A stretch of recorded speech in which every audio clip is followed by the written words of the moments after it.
한정희는 이삿짐 트럭이 골목을 빠져나가는 것을 바라보며 깊은 숨을 내쉬었다. 67년의 인생 중 가장 큰 결정을 내린 순간이었다. 30년간 운영해온 작은 슈퍼마켓을 정리하고 평생 살아온 동네를 떠나 서울로 올라온 것이다. 엄마, 이제 정말 우리랑 같이 사시는 거예요? 딸 수진이 엄마의 어깨를 감싸며 말했다. 40살의 수진은 여전히 엄마 앞에서는 어린 딸 같았다. 혼자 계시는 거 보기 너무 안쓰러웠어요. 정희는 고개를 끄덕였다. 남편 영수가 갑작스런 심장마비로 세상을 떠난 지 벌써 3년. 처음에는 익숙한 동네에서 혼자라도 괜찮다고 생각했지만 밤마다 찾아오는 적막감은 견디기 어려웠다. 특히 지난 겨울 독감에 걸려 사흘 동안 누워있을 때는 정말 무서웠다. 아무도 모르게 죽을 수도 있겠다는 생각이 들었던 것이다. 장모님, 여기가 어머님 방입니다. 사위 윤철이 정중하게 안내했다. 45살의 윤철은 키가 크고 인상이 온화한 편이었다. 보험 설계사로 일하며 성실하게 가정을 꾸려가는 좋은 남편이라고 수진이 항상 자랑했다. 침대도 새로 준비했고 화장대도 어머님 키에 맞춰서 주문했어요. 고생했구나, 윤철아. 정희는 고마운 마음을 담아 말했다.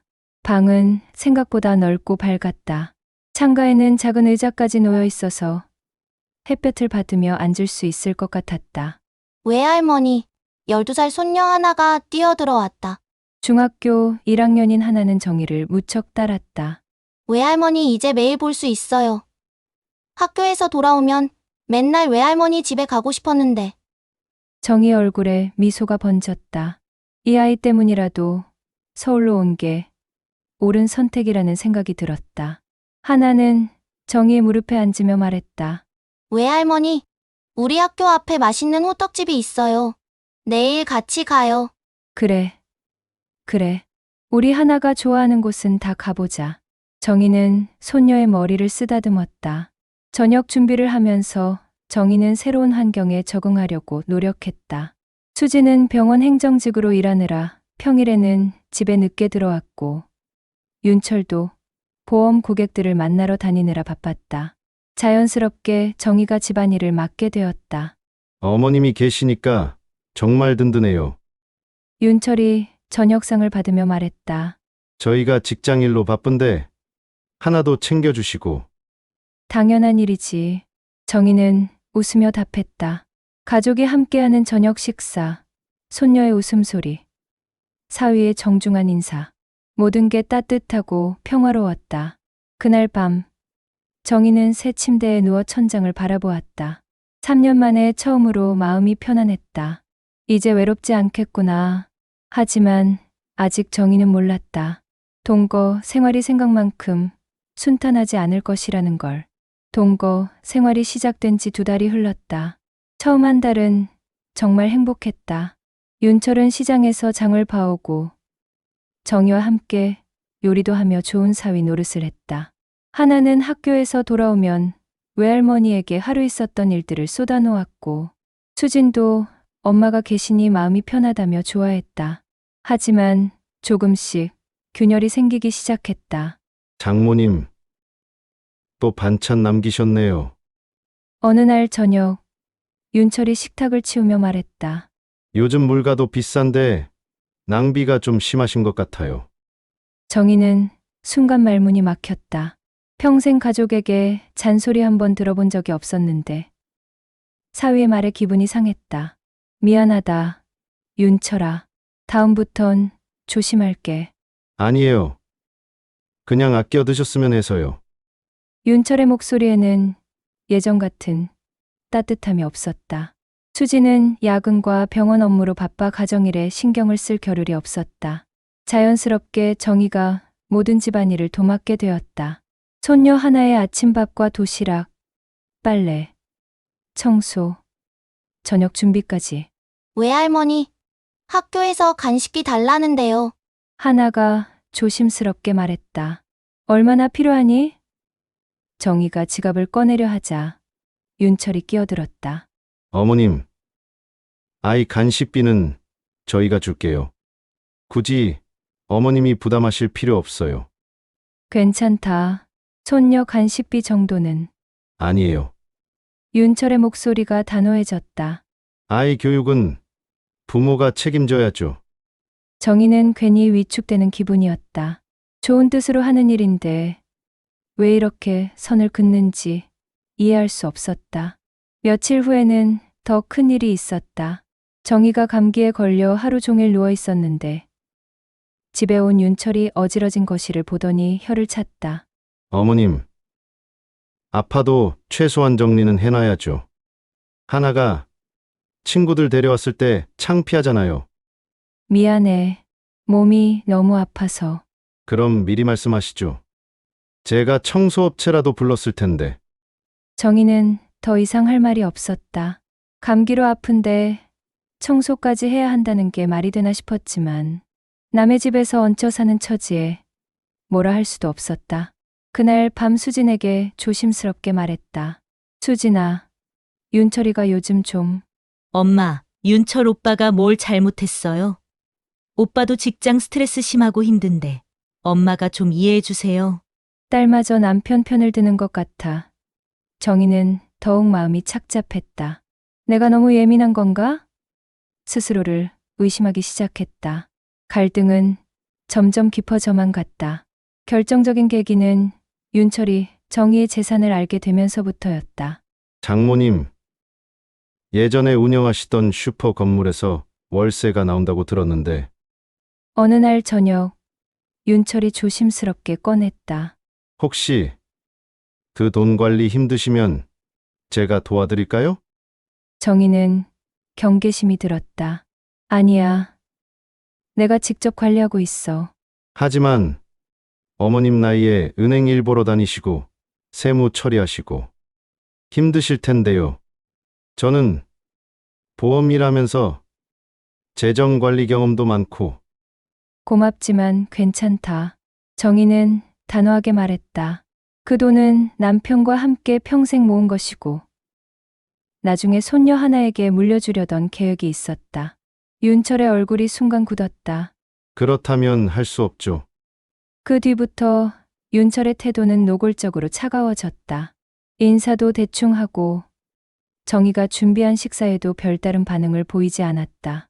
장모님, 하나한테 뭐 사주지 말아주세요. 며칠 후 윤철이 직설적으로 말했다. 저희 허락도 없이 하나한테 뭐 사주시는 게 불편해요. 정희는 충격을 받았다. 손녀에게 문구점에서 공책 한 권 사준 것뿐인데 이런 말을 듣다니. 윤철아, 그게 무슨 말이냐? 손녀한테 공책 하나 사주는 것도 허락을 받아야 하나? 그게 아니라 아이 교육에 일관성이 있어야 한다는 거예요. 부모가 안 사준 건 이유가 있는 거잖아요. 하나가 학교에서 필요하다고 해서. 어머님은 모르세요. 요즘 애들이 얼마나 버릇없는지. 외할머니가 뭐든 사주니까 우리 말은 안 듣고 정희는 모욕감을 느꼈다. 자신이 손녀를 망친다는 식으로 말하다니. 딸 수진에게 하소연했지만 수진의 반응은 실망스러웠다.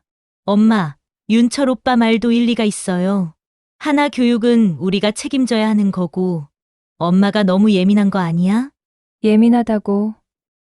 수진아, 나는 내 엄마다. 손녀 하나 예뻐해주는 게 그렇게 잘못된 일이냐? 그게 아니라 수진은 말끝을 흐렸다.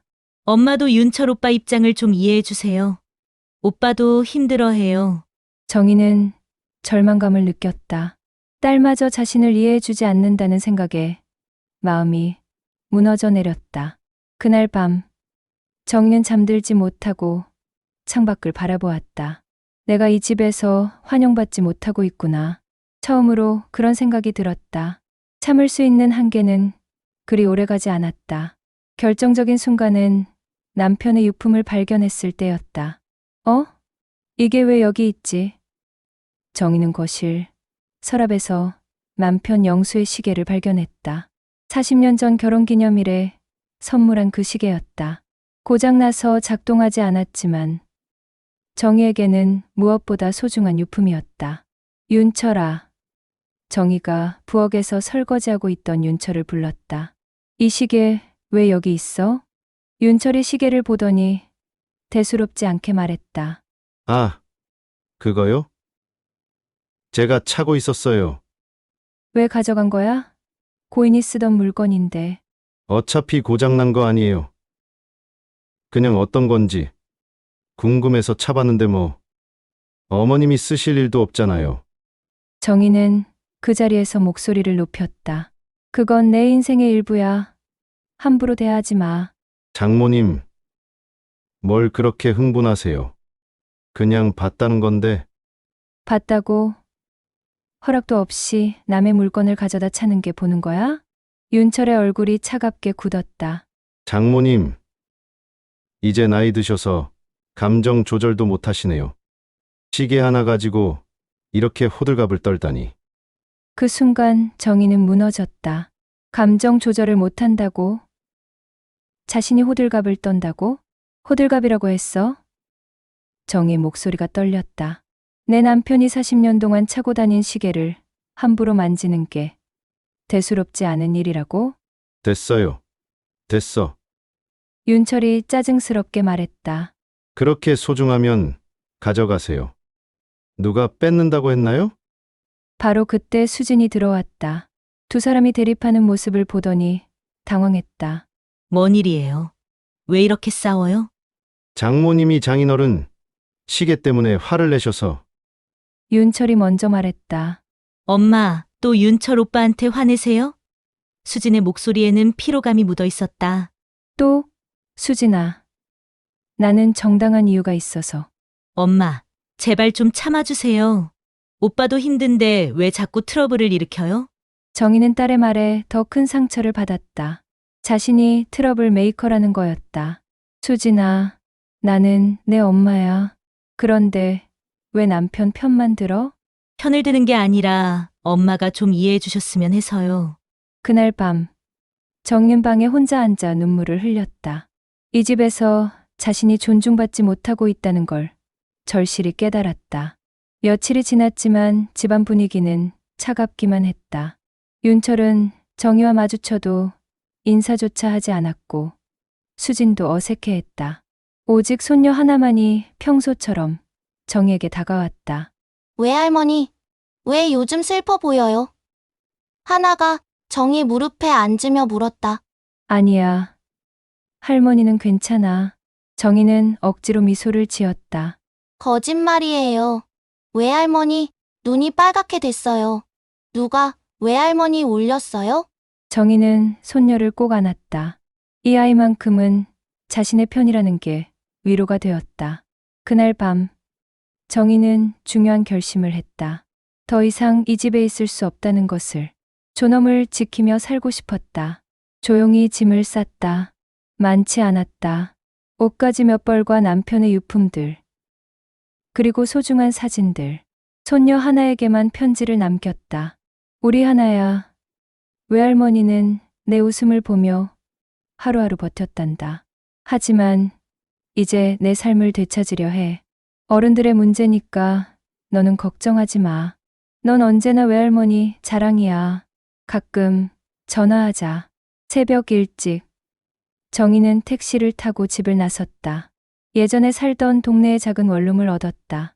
슈퍼 건물에서 나오는 월세로 충분히 생활할 수 있었다. 오후에 딸 수진이 울며 전화를 걸어왔다. 엄마, 왜 말도 없이 나가셨어요? 하나가 울고 있어요.